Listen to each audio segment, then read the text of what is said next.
Yo, what is going on, everybody? Hope you all having a great New Year's. Thanks for stopping by. Today, I'm going to be talking about some upcoming sneaker releases for the early months of 2022, kind of going over my first impressions, price, release dates, and any potential that I see for resale.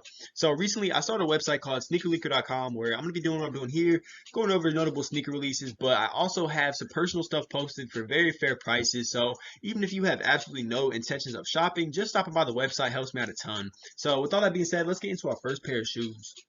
Here we got the Jordan 13 Retro Core Purple. Now, personally, I've never really been a fan of the Jordan 13 model, but I could see how somebody could get behind this. It's more of a subtle look for the 13s, and a lot of people like that purple grape colorway. So if these are for you, they're released on the 8th for 180. Next up, we're switching gears a little bit into a shoe that I personally really enjoy a lot in the Air Jordan 4 Red Thunders, which is essentially just a red version of the Thunder that released a couple years ago, featuring that nubuck leather and red waffle plates and midsole. Releasing on January 15th for 190. I recommend that everybody at least attempt to get a pair of these. I think that resale value will shoot up just like we saw on the Thunders. And Jordan hasn't really released a lot of fours recently, so I think that really helps for resale value. Personally, I would definitely be on the app at 9 a.m. Central Time to get a pair. Here we got the Air Jordan 5 Arctic Orange for the ladies, set to release on January 20th for 175.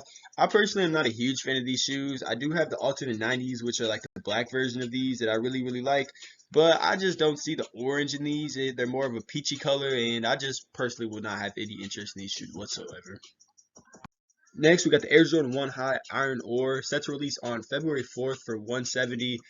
Personally, I like these shoes. I think that they're pretty versatile and that you could create a lot of outfits around them. A bit cheaper than the typical Jordan at 170. I just don't see any resale value, so I probably won't be looking into these. But if you are, February 4th is the date. Next up, we have the Air Jordan 5 Racer Blue. Now, I still don't know how to feel about this pair. Typically, I'm a fan of Jordan 5s and the Oreos and some of the low tops, but just feel like something's missing from this pair. I do think that enough people will enjoy them for the resale value to go up. It won't be anything crazy, but you're not going to be losing money on this pair of shoes. So if you're interested, $200 is the price. February 12th is the date. Next, we got the Jordan 1 High Dark Marina Blue. I'm a fan of these shoes. I think that the blue is a little bit overwhelming, but it's subtle enough to call a fair pair of shoes. My theory is that resale value will go up a bit just because they look so similar to the Royals that people want to be buying them. So if you have any interest, February 16th for 170. Next, we got the Jordan 8X Rui Hachimura, which is an NBA collaboration with Rui, who I believe still plays on the Wizards, releasing on February 18th for 225. I am not a huge fan of these shoes. I would never rock these in public, but I do think that the quality of leather looks pretty good from the pictures, which is always a fair sign for resale. Next, we got some classics in the Air Jordan 12 playoffs, set to release for like the fourth or fifth time on February 19th for 200 bucks. I don't see much resale potential in these, but I believe that there will always be demand for this colorway just because of how classic it is. So if you want to get your hands on a pair of these, February 19th is the date.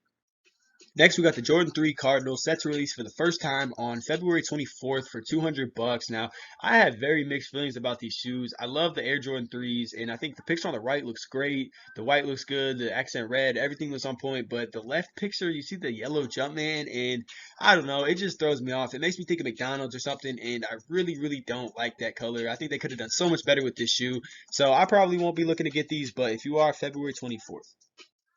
One more for the ladies. We got the Jordan 4 blank canvas. Now, personally, I'm a fan of these shoes. I think they look pretty cool. They're unique. I think that the material that they use is going to be pretty different. So if they were in men's sizes, I would look into them. The price is a little bit high at 200, but if you're looking for them, February 24th.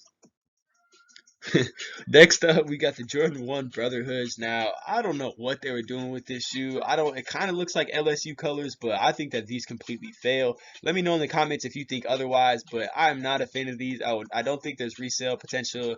I just don't like this shoe at all, but if you're looking for them, price is 170, date is February 26th.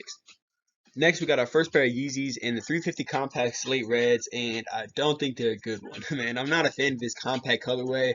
The sock design is weird. I bet they're comfy. I've had some NMDs that have had the same design, and I really like them, but I just don't think that it works with this Yeezy. But if you do, if you like them, February 28th is the date. $200 is the price to pay. Next, we got the Jordan 6 UNC, which in my opinion is another disappointment. And I know I'm gonna make a lot of you guys mad, but I just think that my standards are too high for these UNC colorways. In theory, I love this shoe. I think the picture looks super clean, but once you put them on feet and wear them for a couple weeks or a couple months, they're just not gonna look like what they used to. We've seen it time and time again with these white Jordan 6 models and the Carbine and other ones like that. They just get beat quickly and they don't look good. So I will not be on the search for these, but if you are, March 5th for 210. And finally, we have the Yeezy 350 V2 Dazzling Blues releasing for 200 bucks sometime this spring. I couldn't find an exact release date, but I do believe that there's confirmed by Adidas that these will drop. I just saw this prototype and I really like this shoe. I think that these simplistic models have a good chance of reselling just because Kanye tries to do too much with a lot of them, but I like this basic design and I think this blue color really pops. So I was looking at getting this shoe and trying to resell it. For my must-have pair, I gotta go with the Jordan 4 Red Thunders. I think that in time to come, these will be an absolute classic. Everybody will love them, and the resale value will go nowhere but up. Thank you all for making it to the end of the video. It really means a lot to me. Please leave a like and consider subscribing. I'll be replying to every comment below, so let me know what you disagree or agree on. Check out my website, please. I mean, even if you have no intentions, just the traffic on it helps a ton. And with all that being said, thank you all and have a great New Year's. Peace.